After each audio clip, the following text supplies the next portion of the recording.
Am I the asshole for telling my DIL that I got the iPads for the kids, but I have locked her out of the settings? Update. I am still going to give them the iPads, and for the first few weeks they will stay at my place, and then I will let them take them home, but I will be monitoring them. They deserve to have nice things at home, even if mom is a dick. I am also going to inform her in text that this is a loan, and I am going to make it very clear that if she does sell them, I will file a report with the police and pursue it. I can literally see where the iPad are online. I don't like it, but she needs to stop doing this shit, and if have to pursue it, then I will. Edit. She is locked out of everything. The cloud is in my name, with my own passcodes. That's locked. I had the people help me do this, so no one else can get it. Unless she gets hacking skills to rival Apple Engineera, she will not be able to wipe them. Aloes, I don't find it fair that the kid can't have nice stuff because of her. I only see them, usually once every 2 weeks. They should be able to use their nice stuff at home, or take it to a friend's house. //. My son works on cargo ships. He is hard to contact, and is gone for weeks to months at a time. He will not be around for the holidays. He is married to Daisy. Life has been rough for the couple the past 2 years. Daisy became unemployed and hasn't found work that is flexible enough with the kids. My son is gone often, so he can't help with the kids.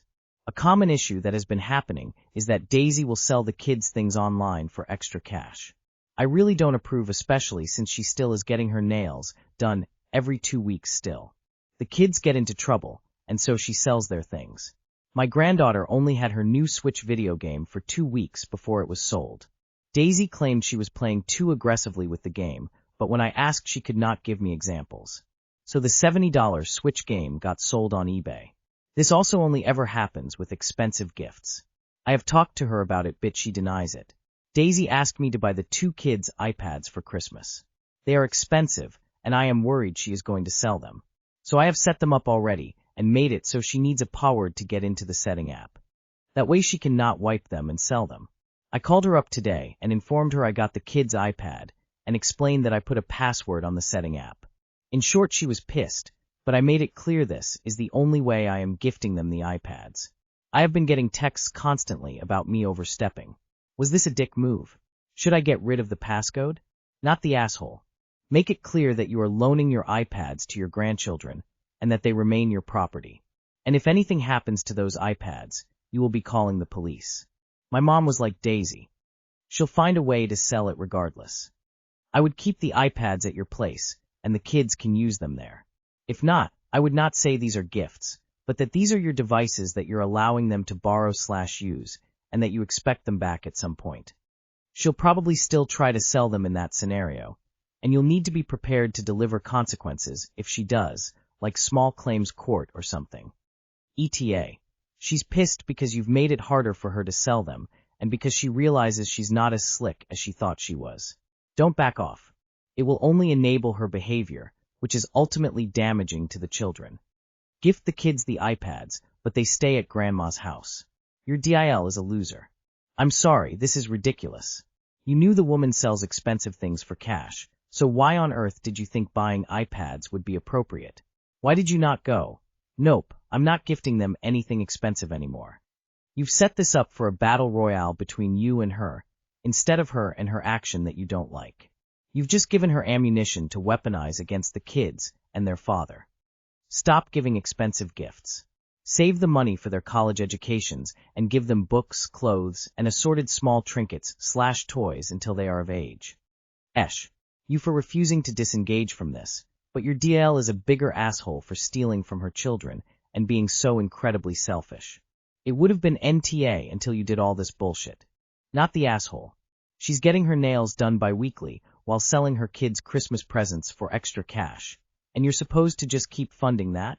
The fact she's this mad about not being able to wipe the iPads tells you everything you need to know. Not the asshole, but you need to talk to your son about reevaluating his career choice. Am I the asshole for refusing to hold my sister-in-law's giant drink bottles? My wife and our 3 daughters are obsessed with those massive Stanley/Frank Green drink bottles, the ones that take a full working day to finish.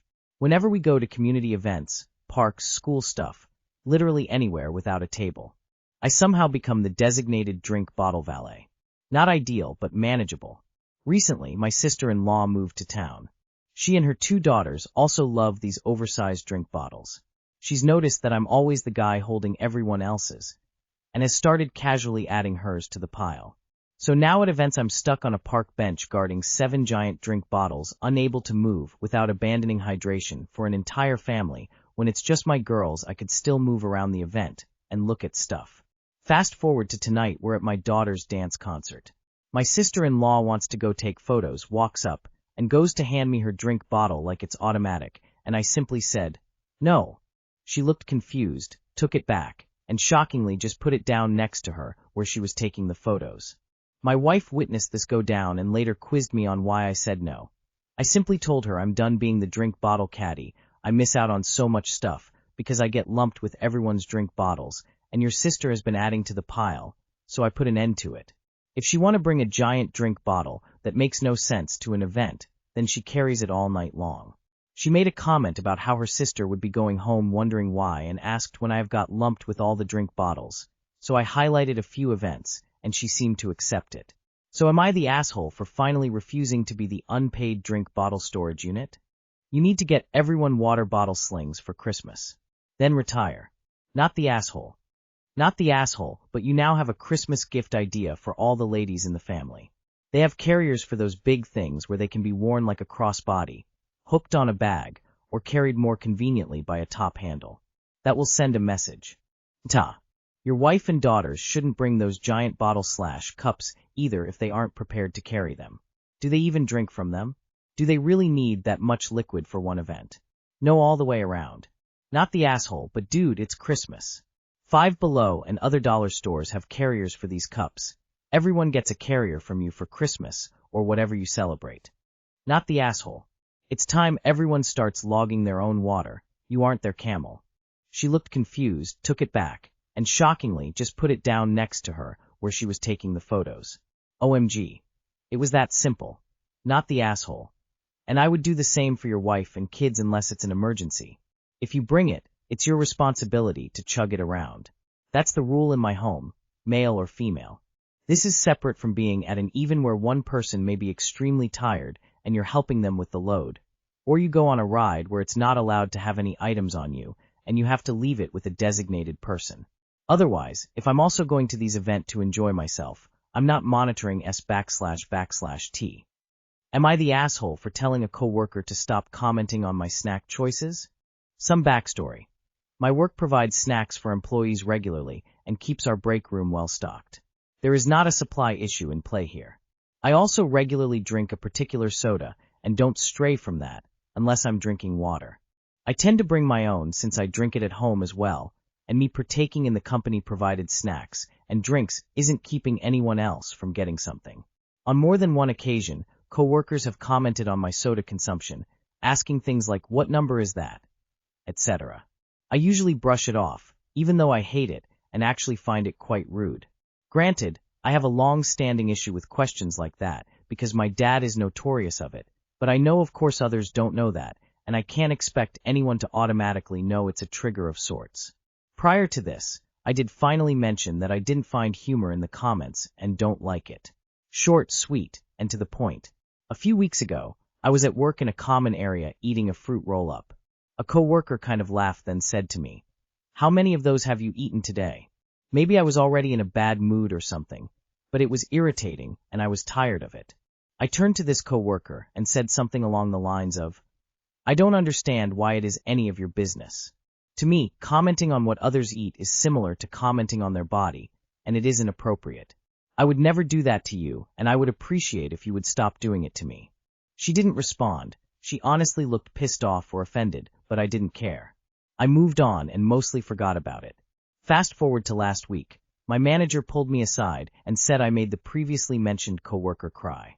I explained the situation, and she said they just care about you, and you could have said it nicer. I explained that I have said it nicer previously, and the comments continued.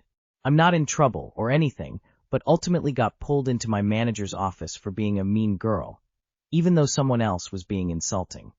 Am I the asshole? Not the asshole. Tell your manager that your coworker is creating a hostile work environment by constantly criticizing your food consumption and trying to hide it by claiming it was good intentions. She is not your mommy or your personal trainer. And if she does it again, you will file a complaint with HR. Then she really will have something to cry about. Not the asshole only women are told. You could have said it nicer. People who don't drink soda can be very judgy. I can't tell you how many times I've had comments like, it's too early to drink Diet Coke, or anyone who drinks soda in the morning is addicted.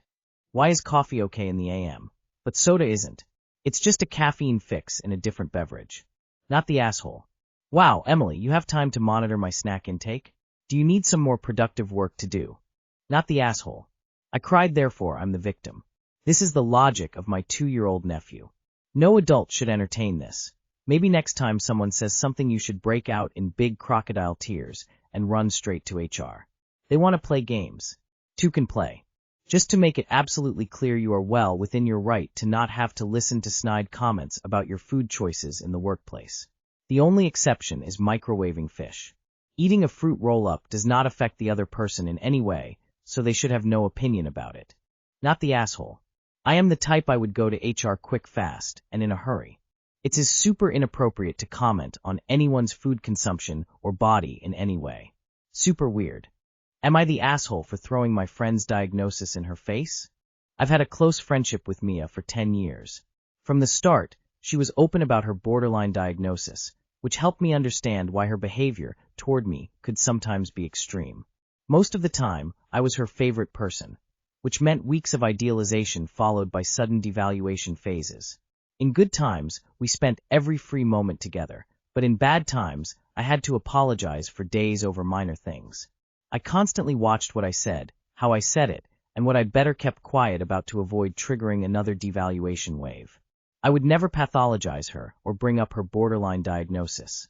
I learned to walk on eggshells, carefully frame criticism, and swallow a lot. This unbalanced our relationship, but I was willing to bear it for Mia because I understood the dynamics behind BPD. About 3 years ago, she started questioning her diagnosis. Her therapy ended, she dove into ADHD content on Instagram, read books, and eventually became convinced that her symptoms could be explained by ADHD. From my perspective, this was a misjudgment. The borderline patterns were extremely clear. Because she no longer had insight into her condition, her toxic behaviors became even more pronounced. I tried to guide Mia gently through questioning, for example by not fully jumping on her ADHD train. But even that led to new intense arguments. At that point, I just couldn't anymore.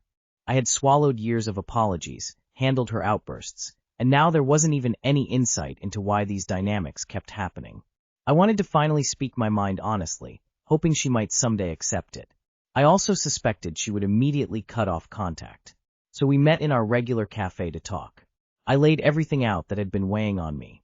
Unfortunately, there was a chess tournament that day in the normally quiet cafe, making it noisy, and the tables were close together. I said loudly, "You have borderline. Accept it. You can't help that you have it, but you are responsible for what you do with it." People at the surrounding tables stared awkwardly at their chessboards. As expected, she stood up, left, and later blocked me everywhere. I haven't heard from her since. I was relieved and also saw it as a final act of friendship, but I must admit I said it with a certain satisfaction and hoped it would hurt her. Am I the asshole? Wanting the friendship to be over because it's exhausting is not an asshole thing to do. Yelling at someone that they have BPD in a crowded cafe with the hopes it will hurt their feelings absolutely is. I mean, obviously you are the asshole. You said that you wanted to hurt her, and you did it publicly. She's the asshole as well, of course, for how she's treated you, but for you to intentionally embarrass her is awful. I hope you both learn from this, and in the future you manage your friendships better. Also, you do not know what her diagnosis is. You have no clue, and to say it so matter-of-factly was wild. AITA, purely because you wanted to hurt her. I get the resentment, but be an adult and learn to end friendships if it's pissing you off that badly. Hurting others because you choose to bottle it up and be a people pleaser is your fault, not theirs. You are the asshole because of your last sentence. I was with you until that. Intending to hurt someone, and hoping that your actions hurt them most definitely makes you an AH. This was obviously an unhealthy friendship to be in, and you have every right to end that, but wanting to hurt someone you care about is wildly wrong. I hope your ex-friend gets the help they need, and that you learn from this experience. You presumably aren't trained in diagnosing mental health conditions and neurodivergence, so I don't think your opinion on what she does or doesn't have is helpful. It would have been better to encourage her to see a psychiatrist for an assessment who would have the experience and qualifications to unpick what she's got going on with her. You don't have to be her friend if the relationship isn't working for you, but you are the asshole for wanting to hurt her, for thinking you know enough to diagnose her, and for having the conversation in public. You are the asshole purely because you disclosed a private medical diagnosis loudly in a public setting, totally inappropriate. Also, you are not qualified to diagnose her with only BPD. She may well have been diagnosed with it at some point, but she may also have other underlying conditions that affect her day-to-day life regardless of the BPD. It is possible to have more than one mental health diagnosis.